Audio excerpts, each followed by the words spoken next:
Sefa getirdiniz. Hoş geldiniz. Hoş geldiniz. Tekrar bayramlar. Hoş geldiniz. Bayramlar. Yok abi, böyle değil. Böyle değil. Sayın Başkanım, buyurunuz. Hoş geldiniz tekrar. Nasılsınız başkanım? Teşekkür ederim. Sağ olun. Sizler de iyisiniz. Çok şükür. Tekrar hoş geldiniz. Kıymetli başkanlarım, sizler de hoş geldiniz. Tekrar sefalar getirdiniz. Kurban Bayramımız hem sizin hem milletimizin hem bütün gönül coğrafyamızın, bütün nazım coğrafyaların hem Hüddapar ailesinin mübarek olsun inşallah hepimizin bayramı. Evet, tekrar hoş geldiniz. Hoş bulduk tekrar. Başta AK Parti ailesi olmak üzere bütün milletimizin bayramını tebrik ediyorum. Rabbim daha huzurlu, daha güvenli bayramlara bizi kavuştursun inşallah. Belki bu son 2 senedir biraz hüzünlü bayram yaşıyoruz. Bütün bir İslam coğrafyası olarak inşallah bu son olur diye ümit ediyoruz. Ülkemizde de özellikle bu terörsüz Türkiye kavramı üzerine geliştirilen bu çalışmalar inşallah hayırlısıyla sona erer artık biz.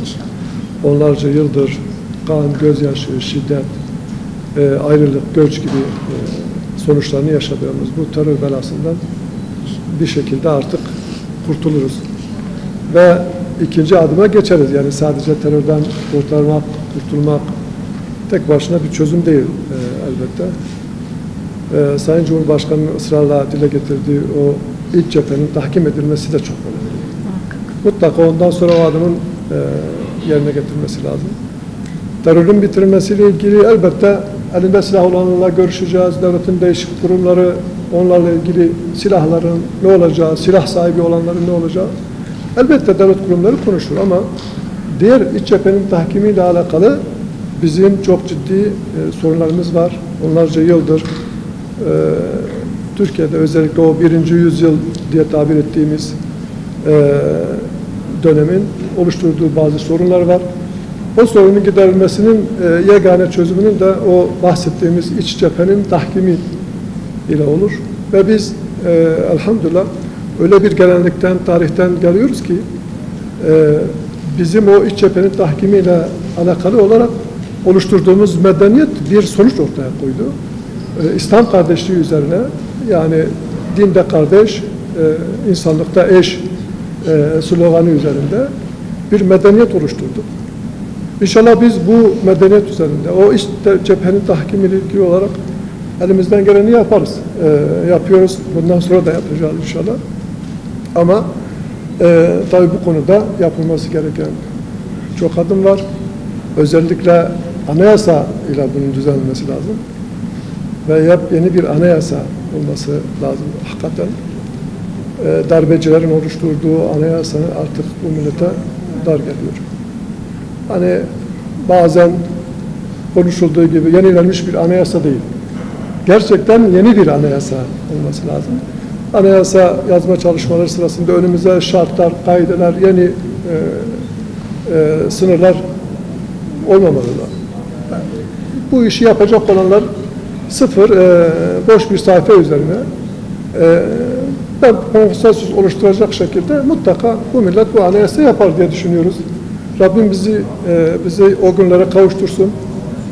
Ümit ediyoruz ve diliyoruz ki biz yepyeni bir anayasayla bu iş cepheyi tahkim etmiş, terörden kurtulmuş nice bayramlar yaşarız diye düşünüyoruz. İnşallah kıymetli başkanım, ben çok teşekkür ederim tekrar nezaketiniz ve ziyaretiniz için. Tabii sizin de en başta bahsettiğiniz gibi yine grup bir bayram yaşıyoruz. Bu 4. bayramımız. Artık Gazze'deki o soykırımın ve vahşetin aslında bütün dünyanın gözü önünde sahneye konuluşundan itibaren bu 4. bayramımız ve her bayramda da duamız aslında bakarsanız artık Gazze'nin felaha kavuşması, kurtuluşa ermesi noktasındaydı. Tabii ilk aşamadan itibaren bunu defalarca ifade ettik. Bütün dünyanın aslında gözünün önünde cereyan ediyor. Sayın Cumhurbaşkanımızın o yoğun diplomasi trafiği, işte uluslararası bütün etkin kurum ve kuruluşlarda bu konudaki net ve kararlı tutumu ve bütün aslında bakarsanız işte uluslararası camiaya aslında bu noktada bir duruş duruşa teşvik etme ya da o duruşu sağlayabilme, soykırıma karşı o net duruşu sağlayabilme noktasında aslında büyük çaba ve kararlılık, bir irade var. İnşallah Allah'ın izniyle bu bayram, işte Gazze'de bir şanlı bir direniş var ilk andan itibaren. Bombaların ve yıkıntıların arasında bayram yaşanıyor ve maalesef işte çocukların katledildiği, kadınların, bebeklerin katledildiği bir aslında vahşete aslında şahitlik ediyor bütün dünya. Bunun yanında en temel insani aslında haklara, yeme içme hakkına ulaşmada büyük bir sıkıntı ve o noktada da büyük bir durum var. Hatta o kadar artık ileri boyuta vardı ki oraya insani yardım götüren, yiyecek götüren sivil toplum kuruluşları temsilcilerinin dahi direkt hedef alınarak katledildiği bir vahşete tanıklık ediyoruz. Ama inanıyoruz ve duamız olur ki bu noktada bu zulme karşı durma noktasındaki kararlılığımız ve Gazze'deki o şanlı direniş ve dualarımızla inşallah Gazze felaha kavuşacak. Tabii ben bu vesileyle hac farizasını yerine getiren vatandaşlarımızın da hacları mübarek olsun, mebrur olsun, kabul olsun inşallah. Tabii terörsüz Türkiye hedefine doğru artık güçlü bir şekilde ilerliyoruz ve sonlanma noktasına doğru büyük bir aşama kaydettik. Sayın Cumhurbaşkanımızın aslında meclisin 1 Ekim'deki o açılış konuşmasında vurguladığı iç cephenin güçlendirilmesi ve tahkim edilmesi noktasından sonra Sayın Devlet Bahçeli'nin o tarihi çağrısı, Sayın Cumhurbaşkanımızın bu noktadaki koymuş olduğu o güçlü irade ve işte gelinen noktada da işte İmralı'dan yapılan silahların teslim edilmesi ve PKK'nın kendini feshetmesi noktasındaki çağrı inşallah işte PKK'nın da fesih ve silah bırakma ile alakalı kararı büyük ve önemli bir aşama. İnşallah sahada da silah bırakma, teslim etme ve fesih kararı somutlaştığında zaten 23 yıldan beri hak ve özgürlükler ve demokratikleşme anlamında büyük aşamalar kat ettik. Biliyorsunuz en büyük mücadelemiz vesayetle mücadeleydi. Bu manada birlik, beraberlik ve kardeşliğimizin daha da güçlenmesi, sizin bahsettiğiniz gibi.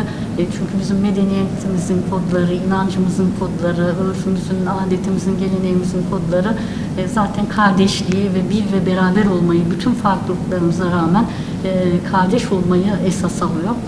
Bu manada birliğimizi, beraberliğimizi, kardeşliğimizi güçlendirerek adlarımız farklı olsa da kardeşliğimiz aynı, tek ve soyadımız Türkiye diyoruz.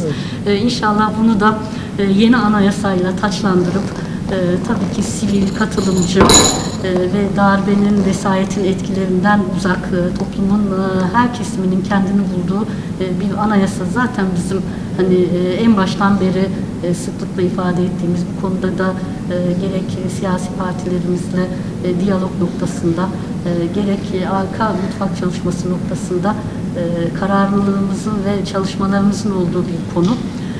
Bu noktada hemfikiriz inşallah Allah'ın izniyle kardeşliğimizin güçlendiği, bütün farklılıklarımızla, renklerimizle bir ve beraber olduğumuz 86 milyonun ve işte bütün herkesin kendini bulduğu yeni bir anayasa, meselelerimizin demokratik zeminde, siyaset zeminde konuşulup tartışılıp sonuçlandığı noktasında daha da güçlü bir Türkiye. Aslında hani bu şekilde ifade etmek istiyorum. Daha doğru olduğunu düşünüyorum. Tekrar bayramınız mübarek olsun. Ben teşekkür ederim ziyaretiniz için. Tekrar tebrik ediyorum bayramınızı. Teşekkür ederiz. Bunda kardeşlikten bahsederken kardeşlerin olması için ailenin de olması lazım. Aynı zamanda bu sene aile yılımız olduğu için yeni süreçte anayasa yapılırken ailenin güçlendirilmesi, korunması çerçevesinde mutlaka ciddi ilkeler belirlemek lazım, sınırlar çizmek lazım. Sapkın fikirlerin ve sapkın düşüncelerin ailemizi yıkmasına müsaade etmemeliyiz. Çünkü aile olmazsa insan olmaz, insan olmazsa kardeşlik de olmaz.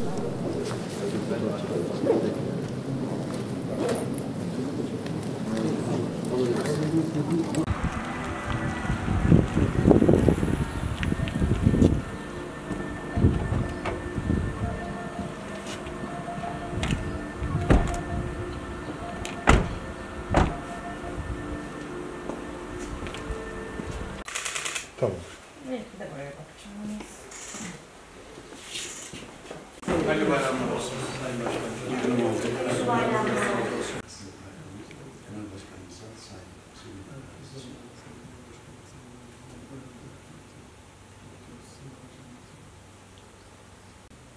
Çaresizliğine göre ne yapacağını bilmiyorum. Duygularını yansıtmıyor.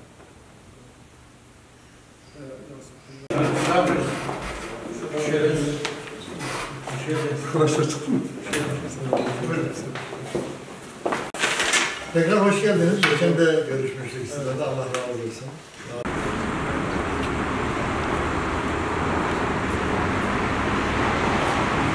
Sizi karşımıza almıyoruz yani.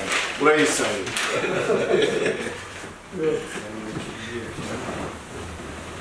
Hoş geldiniz. Hoş geldiniz. Şöyle. Hoş geldiniz. Bir alırsınız. Tekrar ayağınızı sağlık. Hayırlı bayramlarımız daim olsun inşallah.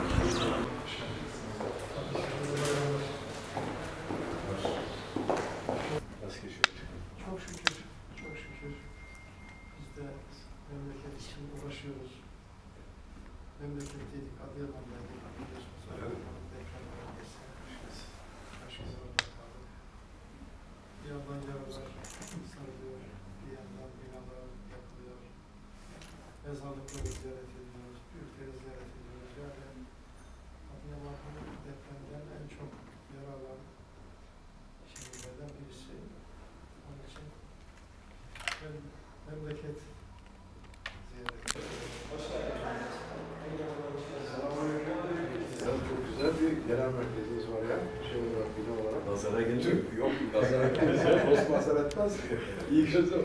Efendim bir fotoğraf alabilir miyiz? Teşekkür ederim.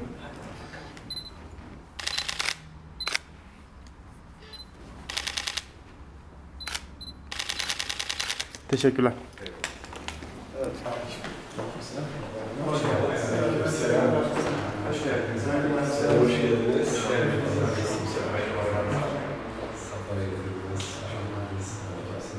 Bayramlaşmaktan dolayı biz de mutluyuz. Sayın Genel Başkanımızın selamlarını iletiyoruz. Ben eğitimi takdim edeyim size. Çok şükür. Siz nasılsınız? Elhamdülillah. Abi çok şıksın ya maşallah. Estağfurullah yok ya. Arşivden iyi bir şey yapamadık bu sene. Kaç dakika erken geldik. Nereye geçelim? Merhaba. İnşallah hakikaten verebilirsek. Hayırlı olsun şimdiden. İşte yılbaşında taşındık. Ufak tefek eksiklerimiz var. Olur. Büyük ihtimal biz de bir yer değişikliği yapacağız gibi.